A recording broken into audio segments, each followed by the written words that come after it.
Bismillahirrahmanirrahim. Assalamu alaikum. So today we are going to start chapter 1, Introduction to Fundamentals of Halal Foods. अब हमने basic concept मैं आपको पहले दे चुके हुए हैं और हम डिस्कस कर चुके हुए हैं, लेकिन फिर भी इन द एंड हम बुक के हिसाब से रिलेटेड कंटेंट को भी डिस्कस कर लेते हैं ताकि आपको फर्दर उसमें कोई मसला ना हो. तो बुक में जितना कंटेंट लिखा हुआ है उसको मैंने फर्दर ईजी करके और उसकी जितनी भी डिटेलेशन है या जो भी मुश्किल मुझे लग रहा था कि आपको मुश्किल होगी पढ़ने में वर्ड्स या सेंटेंसेस या वर्सेस, तो उनको मैंने आसान कर दिया है. तो हम एक बार आपकी रिवीजन हो जाएगी, आपके लिए ज़्यादा पक्का हो जाएगा और हम एक बार दोबारा से बुक के कंटेंट के हिसाब से भी इसको डिस्कस कर लेते हैं. So first topic is the first and last divine laws. तो ये इंट्रोडक्शन है, ठीक है, फंडामेंटल्स ऑफ हलाल फूड्स में. तो सबसे पहले हम इसमें डिस्कस कर लेते हैं कि हमारे फर्स्ट और लास्ट डिवाइन लॉज क्या हैं. तो फर्स्ट फूड लॉ क्या है. अब first food law according to holy Bible, अल्लाह ताला ने आदम एंड ईव, हज़रत आदम और हज़रत हव्वा को फ्रूट खाने से मना किया था जन्नत में, ठीक है. तो और वो जो है वो सबसे पहला बाइबल में भी और होली कुरान में भी पहला फूड लॉ है, ठीक है. तो the translation is but of the tree of knowledge of good and evil thou shalt not eat of it for in the day that thou eat is therefore देयरऑफ दो शैल्ट श्योरली डाई. तो हम इसके कुछ आसान वर्ड्स, अब मैं आपको ये वर्ड्स इसलिए बता रही हूँ ताकि आप अच्छे तरीके से याद कर लें. आगे जितनी भी फर्दर ट्रांसलेशंस होती हैं तो आपके लिए वो पढ़ना आसान हो. अब ये जो इंग्लिश है, ये इंग्लिश जो है होली बाइबल में इसी तरह की इंग्लिश लिखी जाती है, ओल्ड स्क्रिप्चर्स में इस तरह की इंग्लिश लिखी जाती है. जितनी भी हमारी ओल्ड बुक्स हैं या ओल्ड इंग्लिश है उनमें इस तरह की इंग्लिश यूज़ होती थी, ठीक है. तो इस इंग्लिश के बारे में भी आपको पता होना चाहिए ताकि आपके लिए पढ़ना आसान हो और आपको समझ आए कि लिखा क्या हुआ है. तो दो का मतलब है यू, देयर ऑफ का मतलब है ऑफ दैट या उर्दू में इस चीज़ का, ठीक है. ड्वेल का मतलब है सोचना, थिंक करो, थिंक अबाउट इट. दे का मतलब है योर्स, ठीक है, या वो जो भी आपको बिलोंग करता हो, ठीक है, which belongs to you. Whence का मतलब है जहाँ से आया, from where it came, from which, from where, ठीक है. ये जो है दो का प्लूरल है, दी दो का या यू का प्लूरल है, ठीक है. और ये हमेशा वो होता है all the people being addressed, जैसे कुरान पाक में ए मुसलमानो, ए मोमिनो, ठीक है, तो वो ये लिखेंगे, ठीक है, उसको. और नाई का मतलब है नियर. तो अगर हम इसमें देख लें, but of the tree of knowledge of good and evil thou shalt not eat of it, तुम ये नहीं खाओगे, उसका फ्रूट तुम नहीं खाओगे. For in the day that thou eat is there of दो शैल श्योरली डाई, क्योंकि उसमें से जो खाएगा तो वो श्योरली डाई कर जाएगा, ठीक है. तो इसमें ये था फर्स्ट फूड लॉ, ठीक है. और जो आपका ये है बुक जेन 11:17, तो जेन जो है जेन का मतलब है genesis. Genesis is the first book of Bible. अब बाइबल के बारे में हमें पता है, कुरान पाक एक ही किताब है. आप दुनिया में कहीं भी कुरान पाक आप उठा लें, हर जगह सेम वर्ड्स होंगे, सेम ट्रांसलेशंस होंगी. ट्रांसलेशंस डिफरेंट लैंग्वेजेस में हो सकती है but the words itself are the same. तो कुरान पाक में अभी तक सेंचुरीज अगो जो उतारा गया था हुजूर पाक सल्लल्लाहु अलैहि वसल्लम पे वो सेम है. लेकिन होली बाइबल इसीलिए दीन मुकम्मल हुआ, इसीलिए ये आखिरी किताब है और इसीलिए हम कुरान पाक को फॉलो करते हैं, क्योंकि इसमें कोई चेंजेस नहीं आई हैं. तो हम श्योरली बिलीव कर सकते हैं कि जो कुरान पाक में लिखा हुआ है वो अल्लाह ताला की तरफ से है और हम उसके ऊपर अमल कर सकते हैं. लेकिन जो पिछली बुक्स गुजरी थी उनमें हमेशा से चेंजेस आते रही.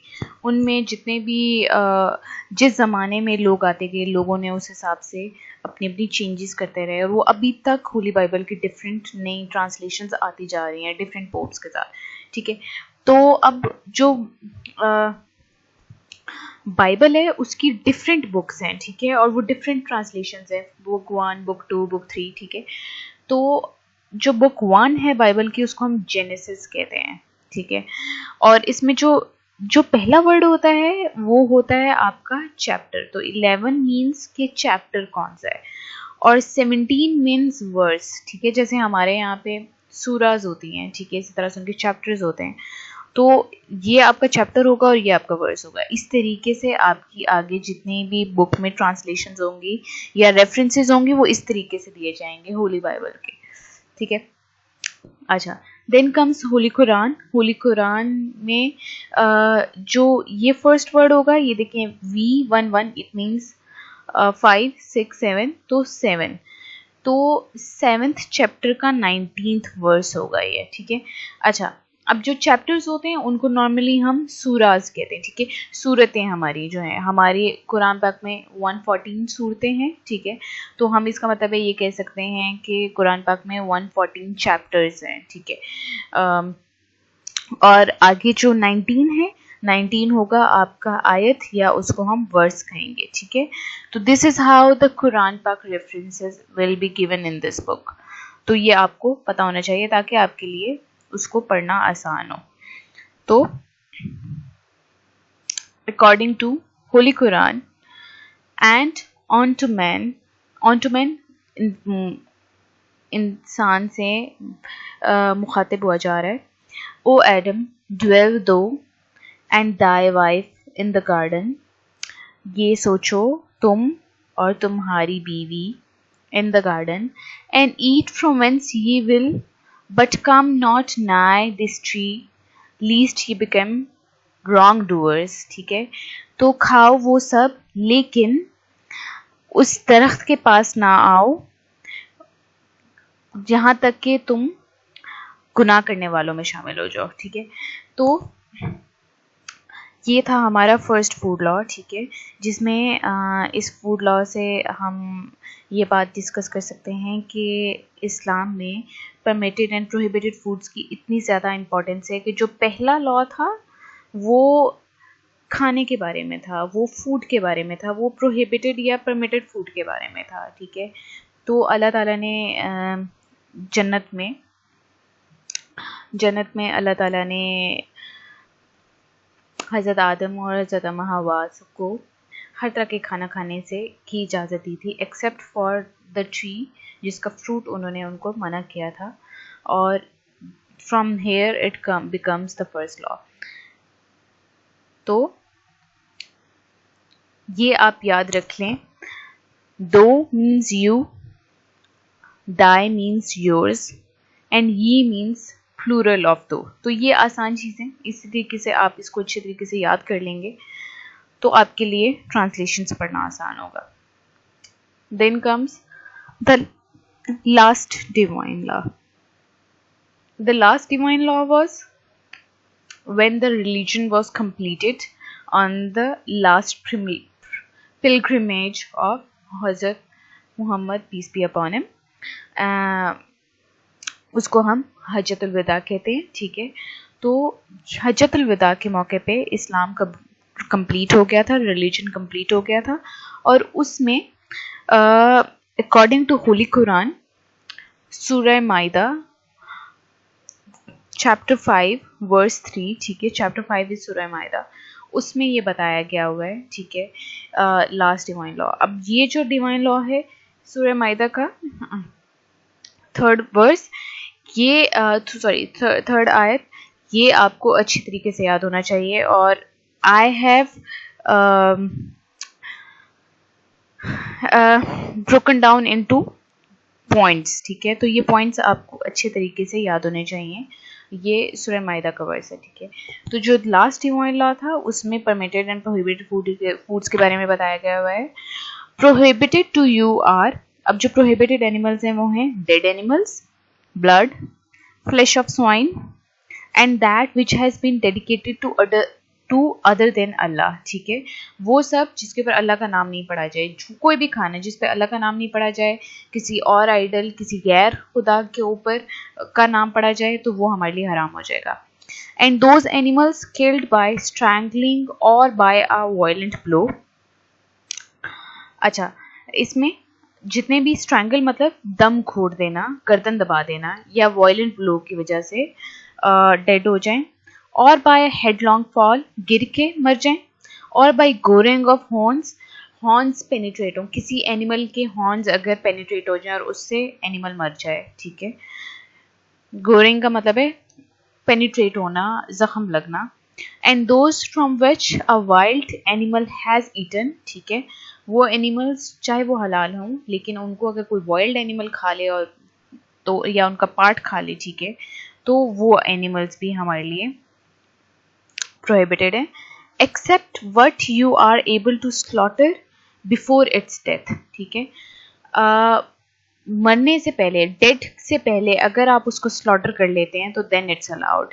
And those which are sacrificed on stone altars, stone altars पे मतलब कि ऑल्टर्स नॉर्मली जो होते हैं वो कुर्बान गाहें होती हैं, और कुर्बान आप जो है नॉर्मली गैर अल्लाह के सामने जब कुर्बान करते हैं कोई भी आप एनिमल, तो वो भी आप मतलब वो सेक्रीफाइस कर दिया किसी और अल्लाह पे, तो वो भी प्रोहिबिटेड है. और उस ज़माने में होता था ऐसे, उस ज़माने में गैर अल्लाहों के सामने स्टोन ऑल्टर्स बने होते थे और वहाँ पे वो कुर्बान किए जाते थे डिफरेंट एनिमल्स, तो these are not allowed. And prohibited is that you seek decision through divining arrows. अच्छा, ये भी एक कस्टम था, अब नहीं है, लेकिन पहले ये कस्टम था कि वो क्या करते थे कि एनिमल्स को सामने रख के वो तीर चलाया करते थे, और तीर भी इस तरीके से कि डिफरेंट तीर होते थे और वो उनका एक कंपटीशन होता था, और देखते थे कि किसका तीर लगेगा पहले तो वो उसका एनिमल हो जाएगा, या इस तरह के डिसीजंस वो करते थे. तो दैट काइंड ऑफ गेम, ये सिर्फ एनिमल्स को प्रोटेक्ट करने के लिए है, तो that kind of game is not allowed. इससे हमें पता चलता है कि इस्लाम में एनिमल्स के बारे में कितना ज़्यादा ख्याल रखा गया हुआ है, किसी भी जानदार के बारे में कितना ख्याल रखा गया हुआ है. That is grave obedience, disobedience, ठीक है. तो ये सब अगर आप नहीं करते हैं, प्रोहिबिटेड जितना भी है, अगर इनमें से आप कुछ भी लेते हैं तो this is a grave disobedience. This day those who disbelieve have despaired of your religion, so fear them not but fear me. तो इस दिन जो भी इस आयत पे बिलीव नहीं करता, जो भी इनमें से किसी चीज़ पे यकीन नहीं रखता, उन्होंने अपने रिलीजन से चल पड़े, पैदल चल निकल गए, ठीक है, निकाल दिए गए हैं, तो तुम उनसे मत डरो, लेकिन तुम मुझसे डरो. अल्लाह ताला ये बता रहे हैं, this day I have perfected for you your religion and completed my favour upon you and have approved for you Islam as religion. तो इस दिन मैंने तुम पे तुम्हारा दीन मुकम्मल कर दिया और परफेक्ट कर दिया, और तुम पर अपनी नजर करम कर दी, और तुम्हारे लिए इस्लाम बेहतरीन रिलीजन अप्रूव कर दिया. But whoever is forced by severe hunger with no inclination to sin, then indeed Allah is forgiving and merciful. लेकिन वो जिसके पास कोई चारा नहीं है, जिसके पास कोई अदर ऑप्शन नहीं है, ठीक है, वो सिन नहीं करना चाहता, उसके देहन में, उसके दिल में नियत नहीं है गुनाह करने की, लेकिन उसके पास कोई ऑप्शन नहीं है. वो लोग जो for example they are stranded on an island, they are stranded somewhere जहाँ पे उनके पास कोई खाने के लिए कुछ नहीं है और वो मरने के करीब हैं, ठीक है, तो आप इतना खा सकते हैं कि आप जिंदा रह सकें, तो तब अल्लाह ताला फॉरगिविंग है और मर्सीफुल है. Hence the first and last laws to be passed on mankind were about food laws, which reveals the importance given to food. तो यहाँ तक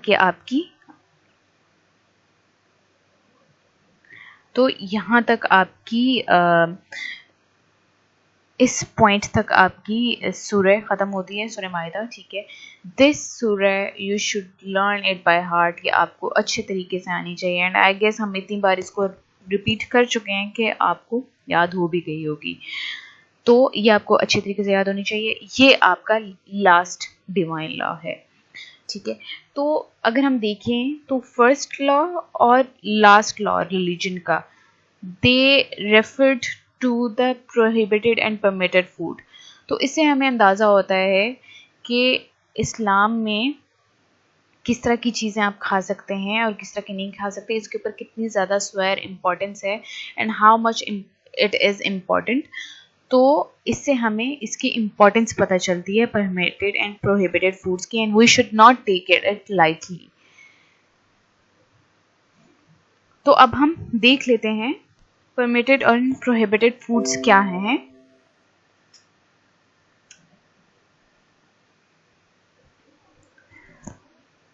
तो परमिटेड एंड प्रोहिबिटेड फूड्स को देख लेते हैं हम। परमिटेड फूड्स ये वो फूड्स होते हैं जो कि प्रॉपरली ह्यूमन बॉडी को नॉरिश करते हैं, ह्यूमन सोल को नॉरिश करते हैं, और ये परमिटेड होते हैं कंजम्पशन के लिए, कंजम्पशन मानी इनटेक के लिए, ठीक है। इन सबको हम हलाल फूड कहते हैं। This is the proper definition, all these 3 points are the proper definition of permitted foods and you have to learn it. और अब हलाल टर्म क्या इंक्लूड करती है? हलाल टर्म वो सारी चीज़ें, वो सब सब्सटेंसेस और वो सब एक्शंस परमिटेड, वो एक्शंस होते हैं जो कि इस्लामिक लॉज के हिसाब से परमिटेड हैं, दे आर अलाउड, ठीक है। तो वो सब हलाल टर्म इनमें आता है, मतलब अलाउड, ठीक है। और ये सब जो हैं एक्शन सब्सटेंसेस थिंग्स, ये सब शरिया लॉज में आते हैं। अब शरिया लॉज जो होते हैं, शरिया लॉज आर इस्लामिक लॉज, और ये इनमें सब आ जाता है, हर तरह का एस्पेक्ट ऑफ लाइफ आ जाता है। आपका फूड, आपकी अर्निंग, आपकी क्लोथिंग, आपकी डीलिंग विद अदर्स, आपके हर तरह के एक्शंस, ये सब आपकी शरिया है, ठीक है। तो आपके परमिटेड फूड्स क्या हुए? वो फूड्स जो प्रॉपरली नॉरिश करते हैं ह्यूमन बॉडी को और सोल को, और वो अलाउड होते हैं for consumption and are called हलाल फूड्स। फिर उसके बाद मैंने आपको हलाल टर्म के बारे में बताया और शरिया के बारे में बताया। अब इसी से रेफरेंस है, Muslims should eat halal and clean foods as directed in Quran by chapter 16, 114 ayat. Then eat of what Allah has provided for you, which is lawful and good, and be grateful for the favor of Allah, if it is indeed Him that you worship. ठीक है, तो ये तो वो खाओ जो अल्लाह ताला ने तुम्हारे लिए प्रोवाइड किया है और वो लॉफुल है और वो गुड है हमारे लिए। ये अल्लाह ताला ने हमारे ऊपर एक फेवर इनायत की है, और अगर तुम वो, और you should be grateful of that favour if you worship him, ठीक है। अल्लाह को मानते हो तो you should be grateful to that favour, ठीक है।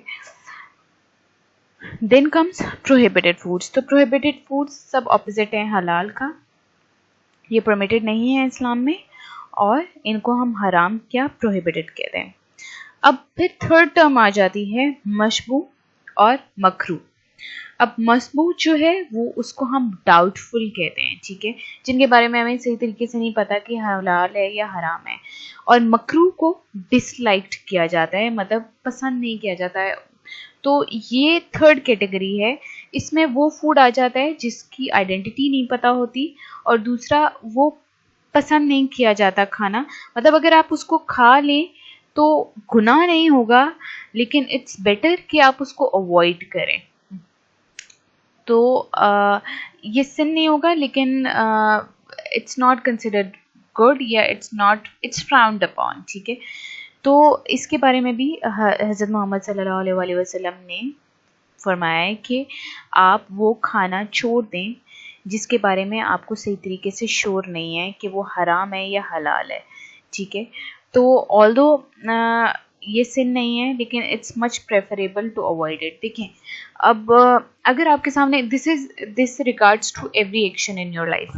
देखें, अगर आप किसी भी पॉइंट पे श्योर नहीं होते कि आप जो करने जा रहे हैं वो इस्लाम में अलाउड है या नहीं अलाउड, ठीक है, तो आप इसके लिए आपके लिए बेहतर है कि आप जो भी वो एक्शन कर रहे हैं जिस पे आप श्योर नहीं है कि अलाउड है या नहीं अलाउड, आप उसको करें ही ना, ठीक है. It's much better to avoid a sin than performing it. ठीक है. तो अगर देखें, अगर आप उसको नहीं करेंगे तो आप वो पॉसिबिलिटी ही निकाल रहे हैं कि हो सकता है ये सिन हो, या हो सकता है ये अलाउड ना हो, या हो सकता है ये नजस हो. ठीक है. तो it's better to avoid it than instead of consuming it. तो ये मशबू या मकरू फूड के बारे में. देन तैयब और नजस भी परमिटेड और प्रोहिबिटेड में आते हैं. तैयब फूड वो होता है that is pure, that is something good, wholesome and harmless. ठीक है. तो तैयब का मतलब ये है कि कोई चीज़ जो कि प्योर हो, अच्छी हो, पूरी हो, होलसम हो और हार्मलेस हो फॉर ह्यूमन बॉडी. तो तैयब फूड वो होता है जो अट्रैक्टिव होता है टू लुक एट, हमारे टेस्ट में भी पैलेटेबल होता है, हमारी बॉडी को नॉरिश करता है और एक्सेप्टेबल होता है फॉर ह्यूमंस, मतलब तबू नहीं होता है या इट्स नॉट फ्राउंड अपॉन, और हमारी हेल्थ को कोई हैजर्ड नहीं प्रोवाइड करता. तो वो सब हमारा तैयब फूड होता है. और नजस फूड जो है वो होता है, द टर्म नजस डिस्क्राइब्स समथिंग फिल्थी. ठीक है. गंदा, डिस्गस्टिंग, डर्टी. ठीक है. Abominable, taboo. ठीक है.